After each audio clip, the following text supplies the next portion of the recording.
우리 주변에 계신 분들과 이렇게 인사하겠습니다. 주님이 우리를 인도하십니다. 인사하겠습니다. 주님이 우리를 인도하십니다. 주님이 우리를 인도하십니다. 명절을 지나고 있습니다. 우리 여기 지금 권사님들 많이 계시는데 아마 자녀들이 어제까지 있다가 또 이제 가신 가정도 있으실 거예요. 굉장히 피곤해 보이십니다. 지금 손 하나 까딱 안 했다 해도 이게 사람 왔다 가는 그 자체가 피곤한 일이거든요. 저희도 어제 이제 고향집에 갔다 왔는데 올 때마다 드는 생각이 민폐만 끼치고 가는 게 아닌가 이런 생각이 들 정도로 아무튼 모였다가 터지면 뭐 어쨌거나 피곤하기 마련입니다. 여러분 오늘 하나님께서 주시는 위로와 또 평강과 은혜와 어제 달 보셨나요? 어제 달 보니까 뭐 뉴스에서는 그러더라고요. 100년 만에 가장 크게 뜨는 달이고 38년 뒤에 이 달을 38년 뒤에나 다시 볼 수 있다 이렇게 이야기를 해요. 아무튼 뭐 풍성한 달인데 여러분 그런 달과 같이 하나님의 풍성하신 은혜가 오늘 예배하는 가운데 또 방송으로 함께 하시는 우리 모든 성도님들의 삶의 자리에 충만하시기를 우리 주님의 이름으로 축원합니다. 오늘 말씀의 제목은 좁은 문입니다. 좁은 문. 경상남도 거창군에 있는 거창고등학교에 가면 지금은 돌아가셨죠. 전영창 교장 선생님께서 부임하시면서 학생들에게 10가지의 내용을 부탁하신 게 있어요. 10계명인데 이게 무슨 10계명이냐면 직업을 선택할 때 생각해야 될 10가지의 계명입니다. 자, 이제 10가지를 읽어드릴 텐데요. 한번 여러분의 자녀가, 우리의 자녀가 이제 직업을 선택해야 되는 기로에 놓여 있다. 이렇게 가정을 해보세요. 그리고 10가지를 들어보세요. 동의가 되나 안 되나. 자, 이제 원서를 써야 됩니다. 우리 여러분의 자녀들이 원서 써야 돼요. 어느 직장을 할 것인가. 자, 그 상태에서 들으시는 거예요. 1번 월급이 적은 쪽을 택하라. 여기부터 동의가 안 되시죠. 두 번째, 내가 원하는 곳이 아니라 나를 필요로 하는 곳을 택하라. 세 번째, 승진의 기회가 거의 없는 곳을 택하라. 네 번째, 모든 것이 갖추어진 곳을 피하고 처음부터 시작해야 하는 황무지를 택하라. 다섯 번째, 앞을 다투어 모여드는 곳은 절대 가지 마라. 아무도 가지 않는 곳으로 가라. 여섯 번째, 장래성이 전혀 없다고 생각되는 곳으로 가라. 일곱 번째, 사회적 존경 같은 건 바라볼 수 없는 곳으로 가라. 여덟 번째, 한가운데가 아니라 가장자리로 가라. 아홉 번째, 부모나 아내나 약혼자가 결사 반대하는 곳이면 틀림없다. 의심치 말고 가라. 열 번째, 왕관이 아니라 단두대가 기다리고 있는 곳으로 가라. 자, 자녀들이 원서를 들거나 계획서를 가지고 여러분께 왔습니다. 이 10가지의 내용을 과연 여러분 얼마나 소화하실 수 있으시겠어요? 여러분 이렇게 살아가는 일이 쉬울까요? 지금 다들 눈동자에 지금 동공에 엄청 흔들리고 계시는 거예요. 야, 과연 이렇게 살 수 있을까? 여러분 이 10가지의 내용을 그냥 짧게 딱 표현하면 오늘 말씀의 제목 같아요. 좁은 문. 다른 사람들과 다른 삶의 방식으로 살아가도 무슨 말이에요? 죽는다가 아니라 살 수 있다. 이거죠. 여러분 요즘에 사람들의 가치관 보면 성공해야 된다. 또 최고의 자리에 올라가야 된다. 한 획을 좀 거봐라. 이런 것을 부추기는 시대에 살고 있습니다. 반대의 정신으로 살아가는 것이 적당한 결단, 노력 이게 아니라 필사의 몸부림이 없으면 안 되는 시대를 살고 있죠. 자, 그렇다면 신앙에서는 이 정신이 어떻게 연결되는 것일까요? 오늘 본문은 구원을 위해 지나가야 되는 문, 구원의 문에 대한 이야기를 전하고 있습니다. 여러분 이게 핵심이죠. 신앙생활을 왜 하는가? 구원의 문을 통과해서 천국으로 들어가는 삶을 살아가는 것이죠. 여러분 우리가 하나님의 나라에 들어가려면 반드시 통과해야 하는 문, 그것이 바로 구원의 문입니다. 자, 오늘 본문 말씀 보시면 어떤 사람의 궁금증에서 말씀이 시작이 돼요. 예수님께서 성과 마을을 다니시면서 복음을 전하시는데 한 사람이 묻습니다. 예수님, 뭐라고 말씀합니까? 예수님, 여짜오되 주여, 구원을 받는 자가 왜 이렇게 적습니까? 이 물음으로부터 오늘 말씀이 쭉 이어집니다. 자, 여러분, 지금 이 사람의 관심이 어디에 있는가 보이십니까? 인원수에 있어요. 그렇죠? 많습니까? 적습니까? 이렇게 물어봐요. 이 사람에게 하나의 인식이 있다면 물량주의, 무조건 많으면 된다, 이런 생각에 지금 갇혀 있습니다. 여러분, 이런 인식이 지금 한국교회의 무능함과 무기력을 만들어낸 거예요. 교인 수가 많으면 부흥한 거다. 동의가 되세요? 교인이 많으면 하나님이 기뻐하신다. 교인이 많으면 더 많은 일을 할 수 있다. 교인이 많으면 늘 입에 다는 게 교인이 많으면, 아주 철저하게 지금 23절의 말씀에 딱 갇혀서 교인이 많으면 부흥하고 훌륭한 교회고, 그런 교회를 이끄는 목사는 대단히 위대하고 훌륭한 목사다, 이렇게 평가한다는. 그렇지만 오늘 예수님 뭐라고 말씀하시냐면 많고 적음이 아니다. 어떻게 해야 구원받는가, 여기에 집중하지 않으면 많고 적음이 별로 의미가 없다는 겁니다. 즉, 교인이 많다고 모두가 구원에 이르는 게 아니라는 겁니다. 핵심은 무엇이냐? 구원과 상관없는 다수가 될 것이 아니라 소수임에도 구원에 이르는 생명의 길을 걷고 있는가, 이것이 더 중요하다는 거죠. 여러분, 오늘날 교회에 착각이 있다면 이겁니다. 너무 외형적인 것, 성장, 확장과 같은 것에 신경을 쓰느라 외적인 요소와 구원을 결부시켜요. 여러분, 죄송합니다. 성도가 아무리 많은 교회를 할지라도 모두가 다 구원받는가? 이건 다른 문제입니다. 적다고 또 다 구원받는 것도 아니에요. 또 그것도 아니에요. 그러니까 많고 적, 예수님의 오늘 말씀은 많이 구원받네, 적게 구원받느냐가 아니라 단 한 사람이라도 어떤 삶을 살아야 구원받는가, 어떻게 구원받는가, 이게 중요한 거지 몇 명이 구원받았느냐가 중요한 게 아니라는 겁니다. 물론 예수님께서 선교적으로 많은 이들이 구원의 바늘에 들어오길 원하시죠. 그렇지만 오늘 본문의 핵심은 과연 어떤 인생이 구원의 바늘에 오를 수 있는가, 그 내용을 전하고 있다는 겁니다. 여러분, 오늘 본문은 우리에게 너무나 유명한 말씀이에요. 좁은 길을 가라, 좁은 길 가라. 그런데 우리가 이 말씀 앞에서 얼마나 진중하게 머물러 있었는가, 이 부분은 좀 생각해 봐야 될 것 같습니다. 자, 오늘 본문의 말씀을 통해서 우리에게 주시고자 하는 영적인 교훈과 은혜를 몇 가지로 나누겠습니다. 첫 번째로는 착각에서 빠져나오라는 겁니다. 착각에서 빠져나오라. 자, 오늘 23절에서 구원에 관해 묻는 자에게 예수님의 답을 주세요.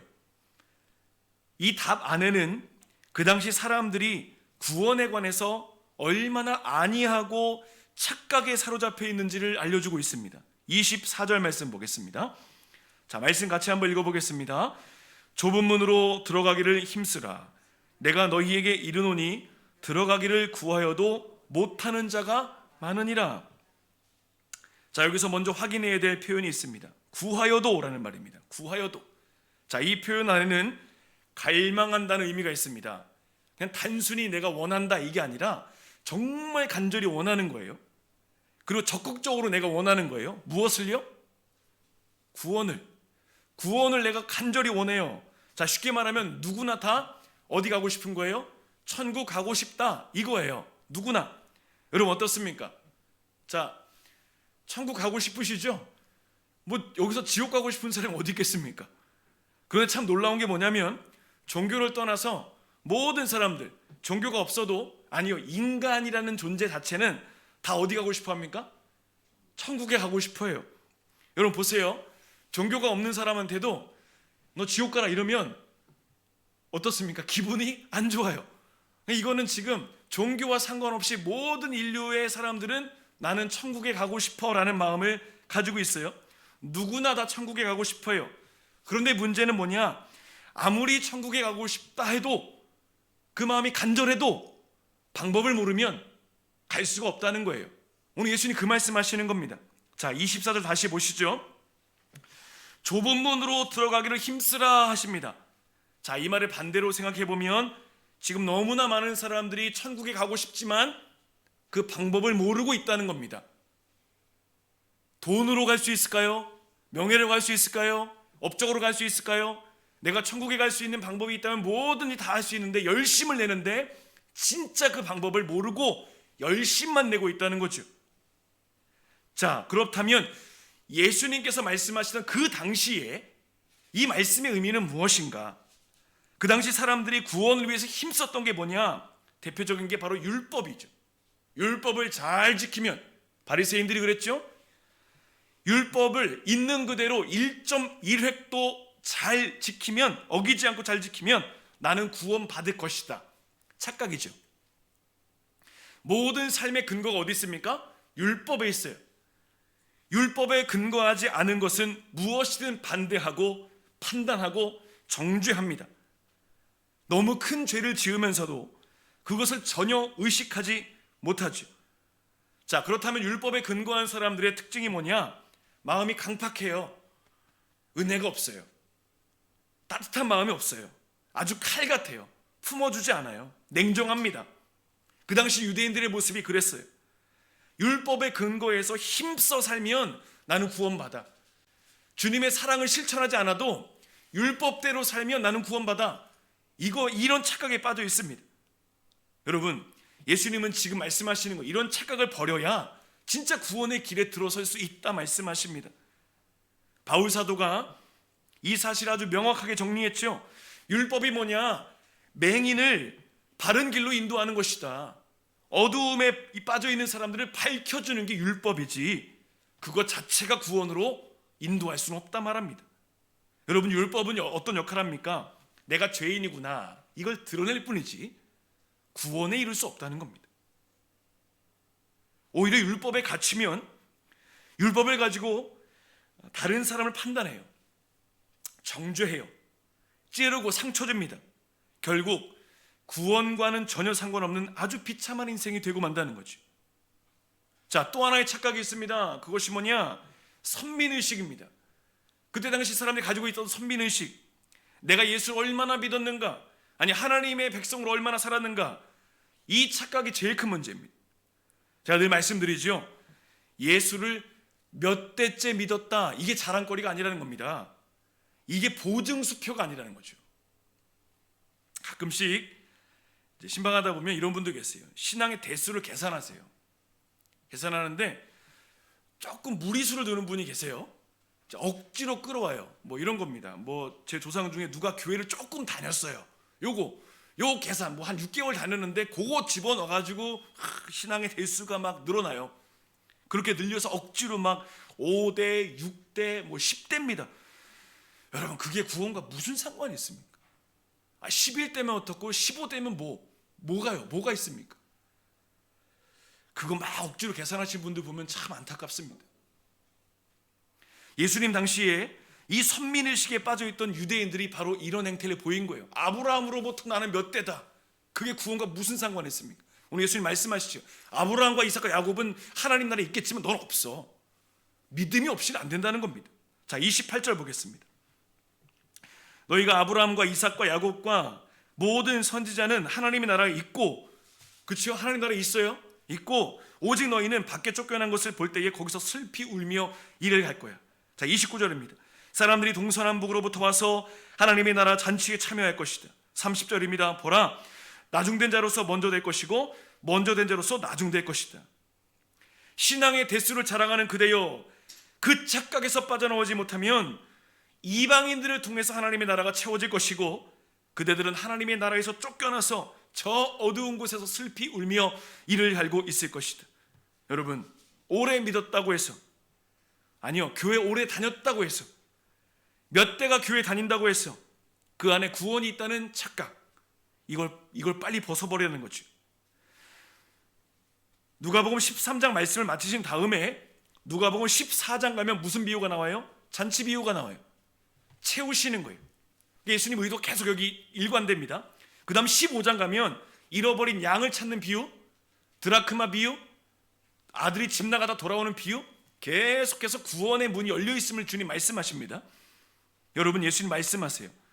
들어가기를 구하여도, 간절히 바래도 누구나 구원받아서 천국에 들어가기를 원하지만 마음만 있다고 해서 구원받는 게 아니다. 진짜 원하시는 방법, 하나님이 열어두신 방법대로 가지 않으면 구원의 문에 들어갈 수 없다. 율법, 종교, 이 착각의 공간에서 빨리 빠져나오라.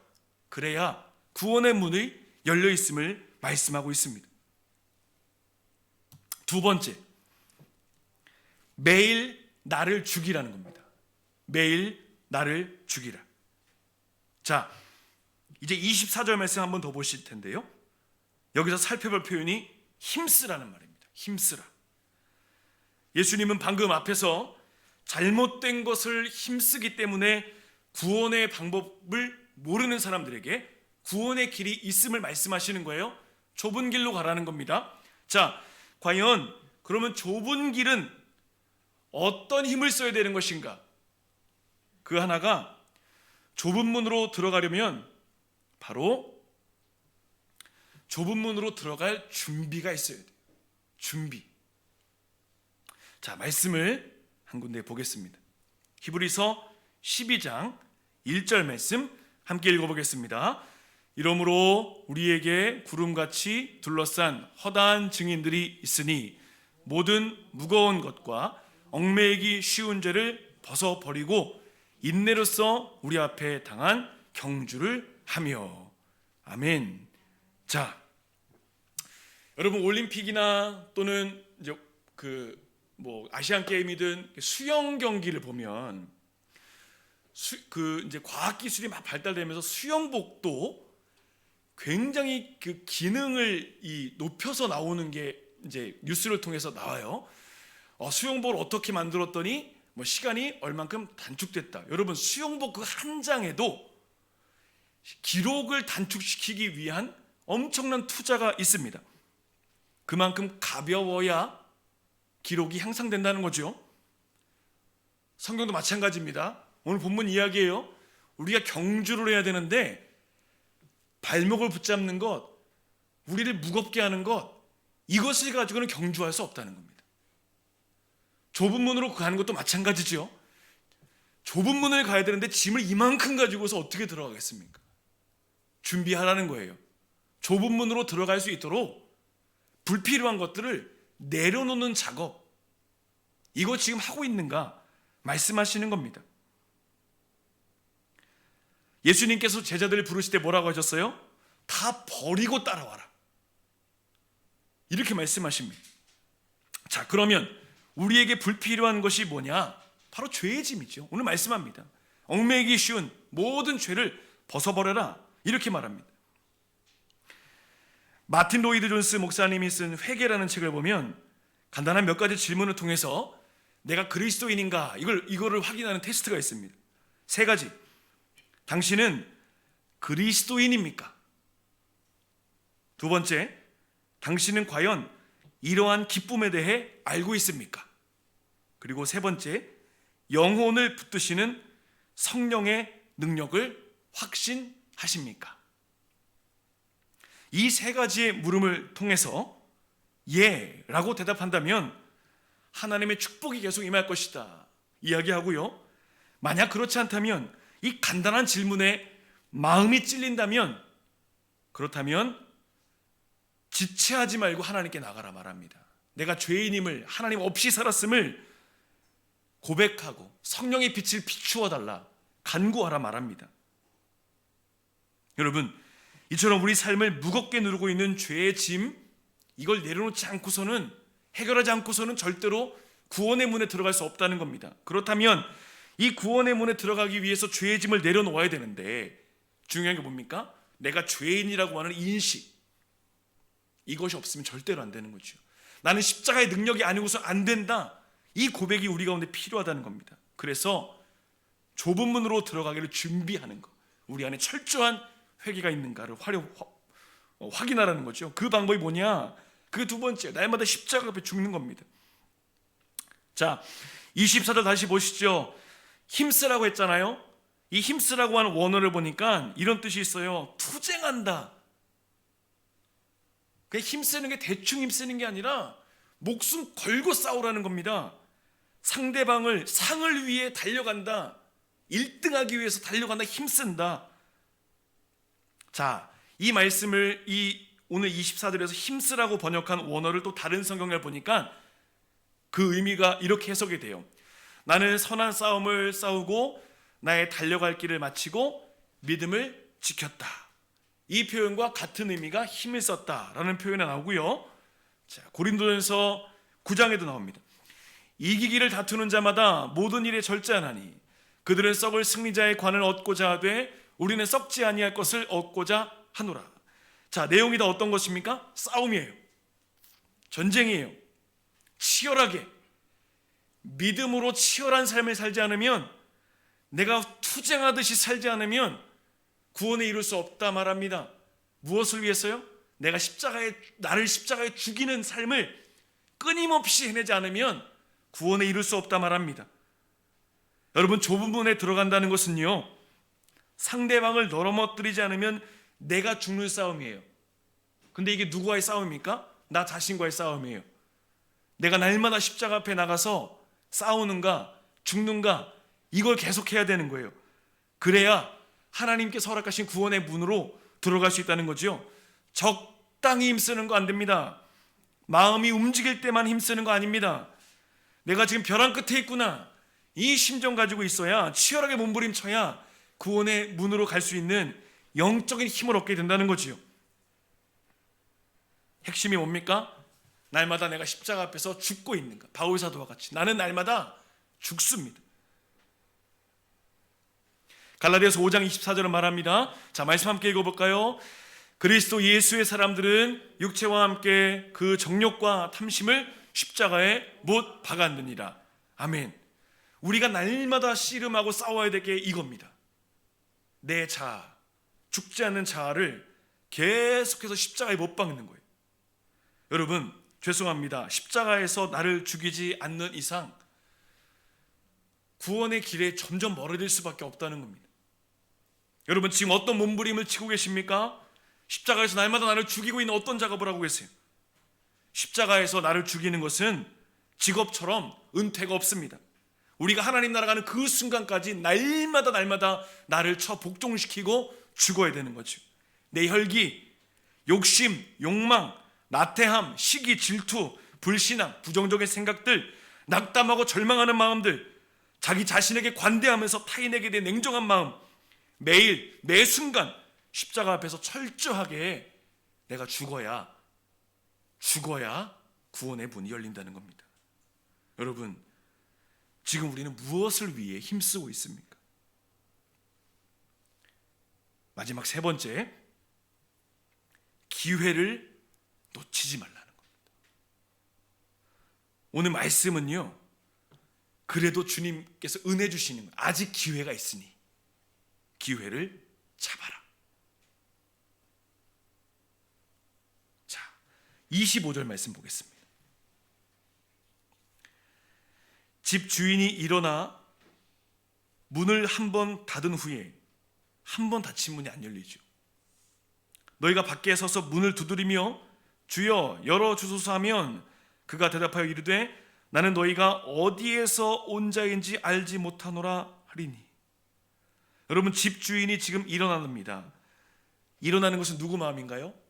집 주인의 마음이에요. 이거 무엇을 의미합니까? 주권이죠. 천국 문은 하나님 마음대로 닫으시는 거예요. 더 기다려달라고, 여러분 엘리베이터 버튼 뒤에서 밖에 눌러서 문이 열리는 그런 게 아니라 주님이 닫으시기로 작정하시면 그 누구도 닫을 수가 없다는 겁니다. 여러분, 이 말씀이 엄청 지금 참 두려운 말씀이에요. 그 누구도 언제 닫힐지 모르는 구원의 문.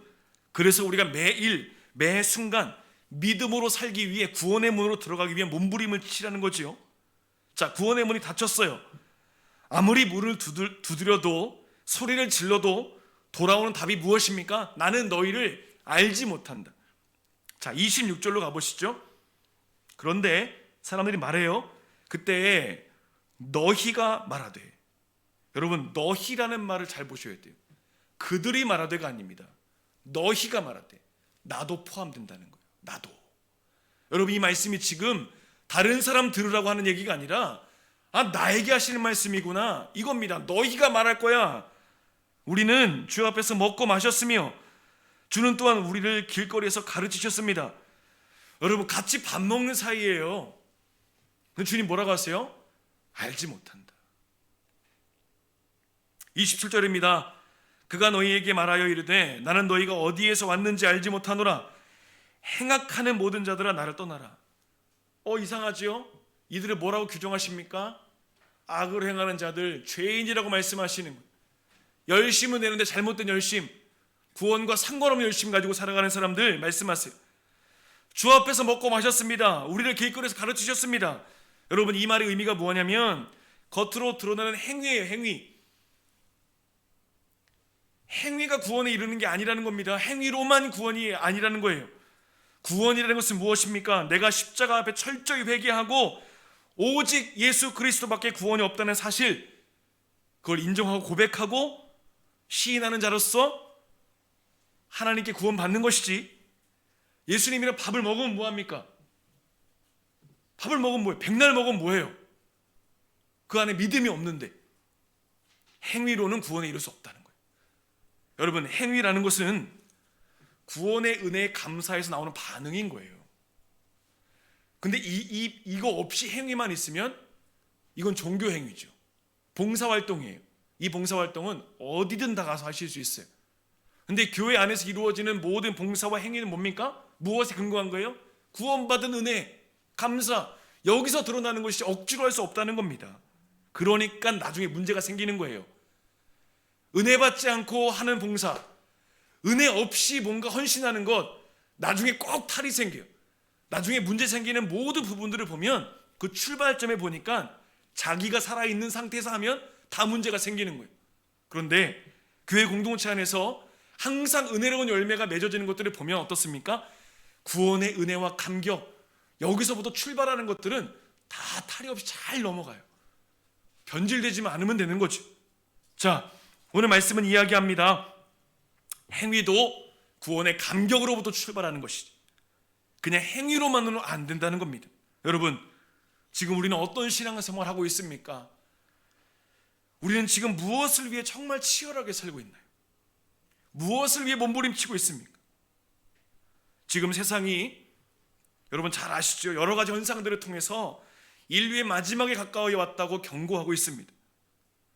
근데 그 경고가 대충 하는 게 아니라 거침없이 경고하고 있는 것 같아요.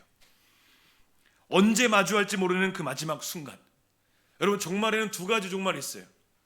모두에게 임하는 종말, 지구가 완전히 멸망하는 것이겠죠? 또 하나의 종말이 개인적인 종말이 있어요. 내가 죽음으로써 하나님 앞에 서는 거예요. 누구든 이 종말을 피해갈 수는 없습니다. 언제 우리가 하나님 앞에 마주 설지 모르는 거예요. 자, 어떠시겠어요? 저도 말씀 준비하면서 참 많이 고민이 됐습니다. 내가 지금 이 모습으로 하나님께 간다면, 그런데 오늘 본문이 전해요. 아직 기회가 있어. 그러니 좁은 길로 가자. 좁은 문으로 들어가자. 잘못된 본질 위에 힘쓰던 몸부림을 멈추고 구원과 상관없이 그 살아가던 가치관 던져버리고 오직 예수 앞에서 구원의 은혜 안에서 살아가자 말씀하십니다. 여러분, 지금 우리는 어떤 문을 향해서 가고 있나요? 세상에 많은 문들이 있죠. 구원의 문을 향해 가고 계십니까? 아니면 마음만 있고 내 걸음은 다른 곳을 향하고 있나요? 오늘 예수님 말씀하시죠? 누구나 다 천국 가고 싶어요. 그러나 천국 가는 방법이 분명히 있음을 전하고 있습니다.